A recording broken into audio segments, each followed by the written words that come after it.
Hello friends, Radhe Radhe, हर हर महादेव।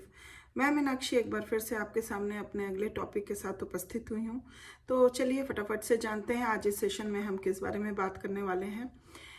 इस session में भी हम अर्ली चाइल्डहुड पीरियड में ही बच्चों के बारे में बात करने वाले हैं। तो आज हम देखेंगे कि जो अभी speech development, even learning to speak and task involve in speaking skills, तो ये सारी चीज़ें जो हमने पिछले कुछ वीडियोस में जानी, तो आज हम उसी संदर्भ में थोड़ा सा और आगे बातों को लेके ही, बच्चों के बातों को लेके ही चलेंगे, क्योंकि हमने उनके कंटेंट को भी जाना पिछले वीडियो में कि किस कंटेंट पे इस दौरान बच्चे बात करते हैं इस पीरियड में। तो अब हम ये देखेंगे कि बहुत सारे ऐसी चीज़ें कि होती हैं कि जो बच्चे बात करते हैं तो उनकी अमाउंट ऑफ टॉकिंग, जैसे कुछ बच्चे होते हैं बहुत ज़्यादा बातूनी होते हैं, दे आर मोर टॉकेटिव, और कुछ बच्चे होते हैं बहुत साइलेंट होते हैं, काफ़ी कम बोलते हैं।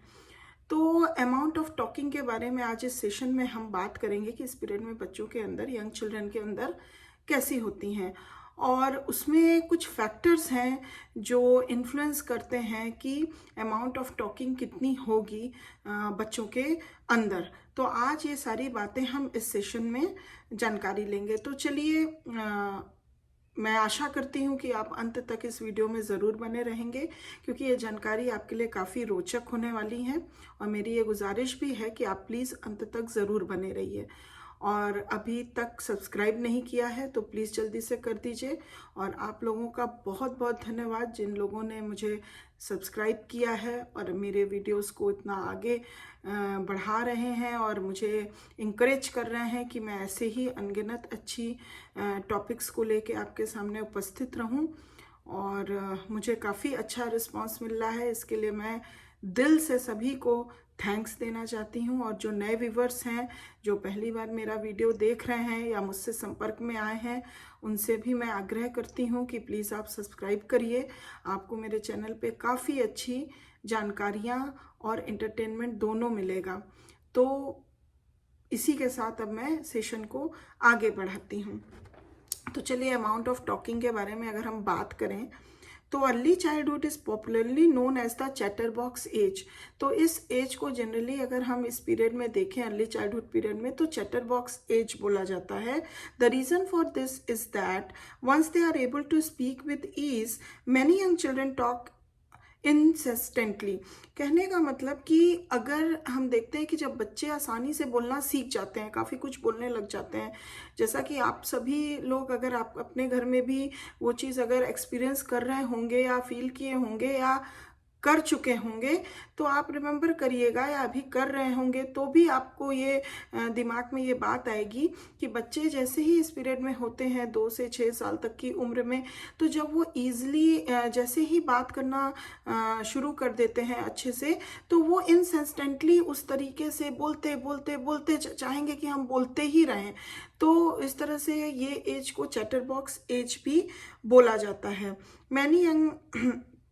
मैनी यंग चिल्ड्रन, अगर हम इसके कंट्रास्ट में देखें अदर चिल्ड्रंस को, तो वो काफ़ी रिलेटिवली साइलेंट टाइप के होते हैं, मतलब वो ज़्यादा नहीं बोलते हैं, और उनको हम ये इस तरीके से भी नॉन टॉकर्स के रूप में भी बोल सकते हैं या साइलेंट सैम्स भी बोल सकते हैं। तो दोनों तरह के बच्चे हम देख सकते हैं इसमें। और कितना, how much the young children talk depends upon a number of factors. तो जैसा कि मैंने शुरुआत में ही बताया था कि कितने अमाउंट ऑफ बातें या टॉकिंग करते हैं बच्चे इस पीरियड में, तो ये कई सारे फैक्टर्स पे डिपेंड करता है। तो अगर हम, चलिए अब इन फैक्टर्स के बारे में थोड़ा सा जानते हैं, तो अगर देखा जाए तो यहाँ पे मैं आपको 8 फैक्टर्स के बारे में बताऊंगी। तो पहले चलिए फटाफट से जान ले कि क्या क्या फैक्टर्स हैं। जैसे कि intelligence, type of discipline, ordinal position, family size, socio economic status, racial status, bilingualism and sex role typing. तो अब इन सारे फैक्टर्स को थोड़ा थोड़ा डिटेल में देखते हैं।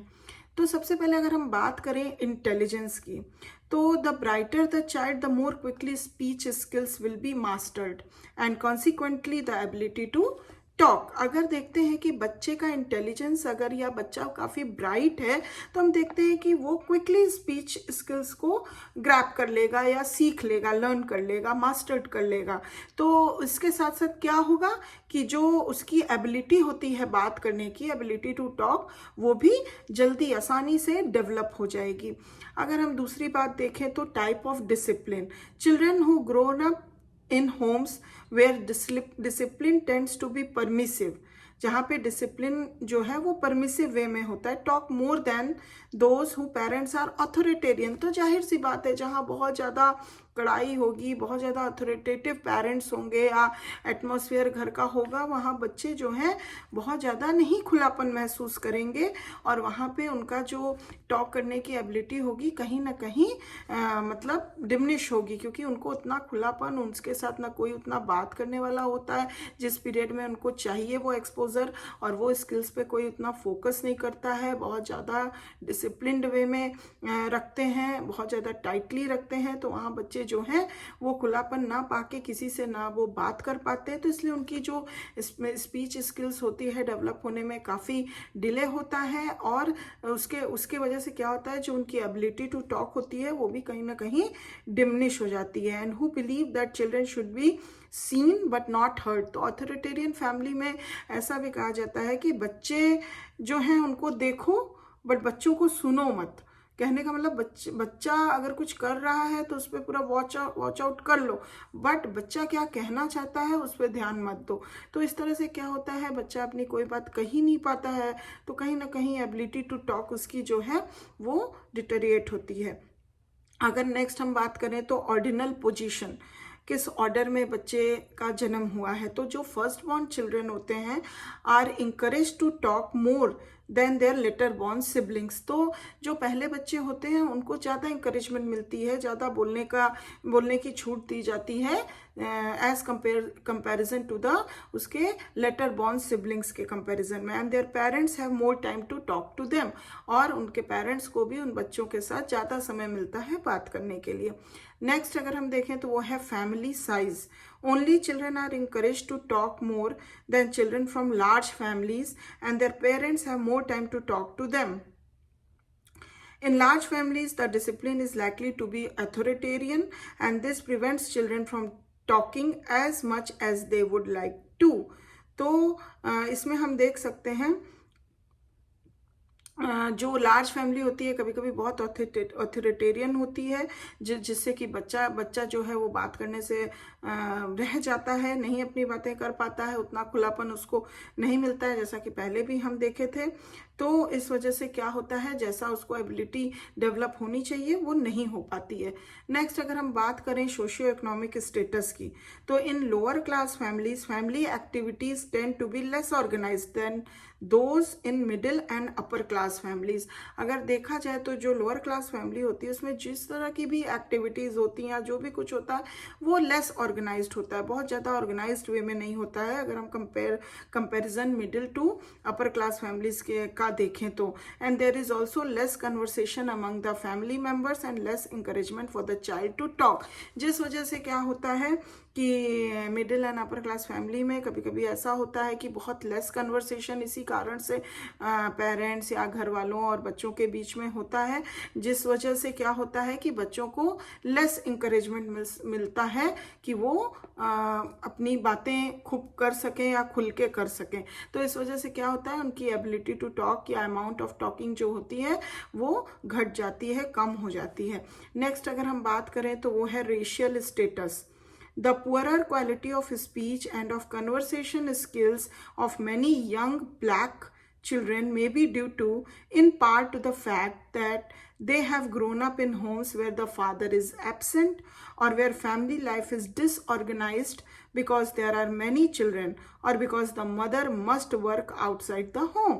तो अगर हम देखें रेशियल स्टेटस में अगर हम जाएं तो अगर हम यंग ब्लैक चिल्ड्रन को देखते हैं तो उसमें हमें जो है वो कन्वर्सेशनल स्किल्स जो होती है और स्पीच स्किल्स जो होती है वो पुअर क्वालिटी की पाई जाती है। इसके पीछे कुछ फैक्टर्स होते हैं, जैसे कि वो जिस माहौल में या जिस फैमिली में ग्रोन अप होते हैं वहाँ पे या तो ये फैक्टर हो सकता है कि फादर ना हो, या फिर ये फैक्टर हो सकता है कि उसकी पूरी फैमिली डिसऑर्गेनाइज्ड वे में हो।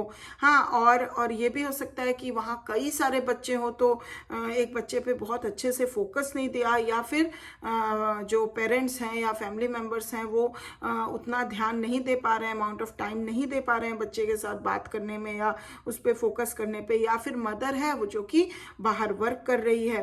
तो ये कुछ कारणों से क्या होता है ऐसी फैमिली में, जो अगर हम ज़्यादातर देखते हैं कि यंग ब्लैक चिल्ड्रन को, तो उनकी जो होती है काफ़ी poorer quality of speech and conversational skills होते हैं, पाए जाते हैं। नेक्स्ट अगर हम बात करें तो वो होता है बाइलिंगुअलिज्म। तो while young children for bilingual homes may talk as much as at home as children from monolingual homes। तो मतलब कहने का कि जो बाइलिंगुअल बच्चे होते हैं वो जो भी बात करते हैं वो मोस्टली घर पे करते हैं, मतलब आउटसाइड द होम उतना ज़्यादा वो नहीं कर पाते हैं as compare to the monolingual homes. तो वहाँ क्या होता है, there is speech is usually very limited, क्योंकि वहाँ पे स्पीच जो होती है वो बहुत लिमिटेड होती है when they are with members of their peer group और with adults outside the home।